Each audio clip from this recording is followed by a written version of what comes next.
Today, I'm gonna sing the praises of well, not an unsung hero, but maybe an undersung hero of streaming, and that's Prime Video. Which might sound a little bit weird, right? It's Prime Video. Everybody knows Prime Video.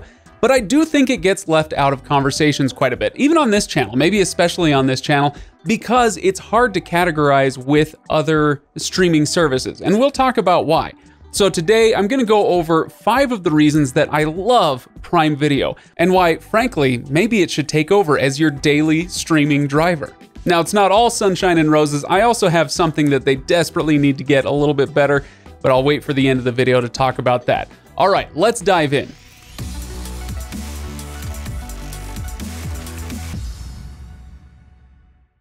Thanks for joining me today, everybody. Don't forget to like and subscribe if you enjoy this video, all that stuff. Join me on Fridays at 2 p.m. Eastern for the live stream here on this channel. All right, let's talk about Prime. Now, like I said at the top, it might sound a little bit weird that I say that it's an unsung or undersung hero in streaming, but here's what I mean by that. Prime Video is very difficult to compare to other streaming services simply because it's structured differently. It comes with Prime, right? Amazon Prime. You get it for the free shipping and hey, here's a streaming service on top of that. Great. For that reason, I think it's a little bit different than something like Netflix, where you pay them a set amount of money, these days an exorbitant amount of money, and you get the streaming service. But it's tougher to compare the pricing, the value between something like that and something like Prime Video, where there are so many other things that come along with it. But herein lies the first thing that I love so much about Prime Video, and that's the value. Amazon Prime as an umbrella service will cost you $140 a year. So you're getting the free shipping, you're getting the music, you're getting the photos, you're getting whatever, including the streaming service. So 140 bucks a year works out to what? A little less than 12 bucks a month. Honestly, compared to a lot of streaming services just by themselves, not bad. Now, if you don't have Prime Video and you just want to look into the streaming service, no problem, you can get that for 9 bucks a month. Now, let that number sink in for a moment. Okay, 9 bucks a month. Yeah, it's a little bit more than something like Disney Plus, but it's quite a bit less than the standard Netflix subscription. It's less than you would pay for the commercial supported version of HBO Max, let alone the non-commercial supported version of it. Over on Hulu, you can get that for a little bit less, but you're gonna have to watch commercials. If you wanna go with no commercials, you're gonna pay more. Anyway, point being that Prime Video is actually a really good deal, just if we look at pricing across different services. But it's not just about price. Of course, why is it such a good deal? It's because of the content. They have incredible content. They've got an amazing breadth of content. They've got excellent originals. Okay, right now everybody's talking about The Boys, but it's not just that. They've got The Marvelous Mrs. Maisel, Fleabag, The Expanse, The Wheel of Time, really something for everybody. I could go on and on and on and on. The Prime Video Originals game is picking up quite a bit in the last few years, and it's looking really good. We haven't even gotten to the Lord of the Rings show that's supposed to come out later this year.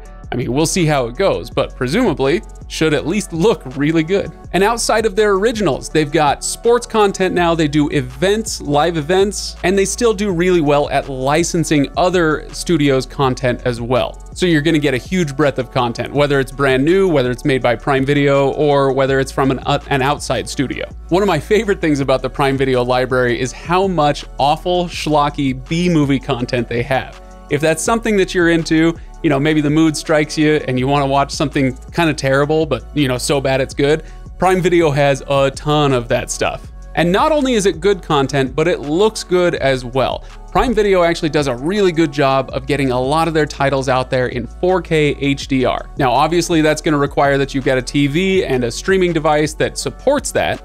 But if you do, that 4K and especially the HDR designation is huge. And these days you would think that, hey, everything's gonna be put out in that kind of quality, right? Well, not so much. Other streaming services do have titles in 4K HDR, but from my experience, there are gonna be a lot more of those when you're browsing around on Prime Video than on the others.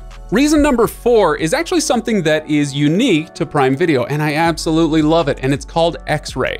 If you've used Prime Video recently, then you know what I'm talking about. This has been around for a while. I'm not saying it's new, but you may not have noticed it if it's been a while since you logged into Prime Video and actually used it. X-Ray is a feature that pops up when you pause your content. Okay, so you press pause, it'll tell you who's in that scene, who the actors are that are playing which characters. It'll give you a little trivia. What's the music that's playing? That sort of thing will come up with X-Ray. Honestly, I don't know if they've got that patented or something, but it seems like everybody should be doing that. It's a little bit weird to me that Prime Video is the only one that does. It's really great. The last thing I want to bring up on my good list here is the interface. Now, the interface is also going to be the bad item that we'll get to in just a moment, but here's what I mean on the good list. Prime Video used to be notorious for mishmashing all of their content into a lot of different categories. So you never knew if you were getting something that was free, or if you clicked on it, if it was going to say, you got to rent this. So free and paid would intermingle freely. Or back in the days when it was IMDb TV, now it's Freevee, but back in those days, you didn't know really if you were going to get something that was based on that, so you had to watch commercials, or if it was actually Prime Video content. So there was a lot of intermingling in their menus. That has been cleaned up a lot, thank goodness. Now it's much easier to tell if something is free, if it comes with Prime, if it's paid content that you're going to have to rent or buy. Freevee, formerly IMDb TV, now has its own category so that it's not intermingled with the rest of the stuff. So in that way, they've done a much better job than in years past at cleaning up that interface. Unfortunately, we do need to talk about the interface as the thing that I wish that they would continue to clean up a little bit more. Obviously, they've done a lot of work already, that's great, but I do think there's a little work yet to be done. The home screen has so much content, so much different stuff competing for your attention that it gets a little bit hairy. You can kind of lock up. The way that we used to talk about, you scroll through Netflix for 45 minutes and that was your entertainment, looking at things that you could potentially watch. I feel like that's even worse on Prime Video, where something about the layout, something about the way that they're stacking all these things together makes it kind of chaotic and tough to decide what to watch. You've got sports content, you've got live events, you've got all the different categories of free with Prime, Freevee, external channels showing up with content there. It gets to be a bit much.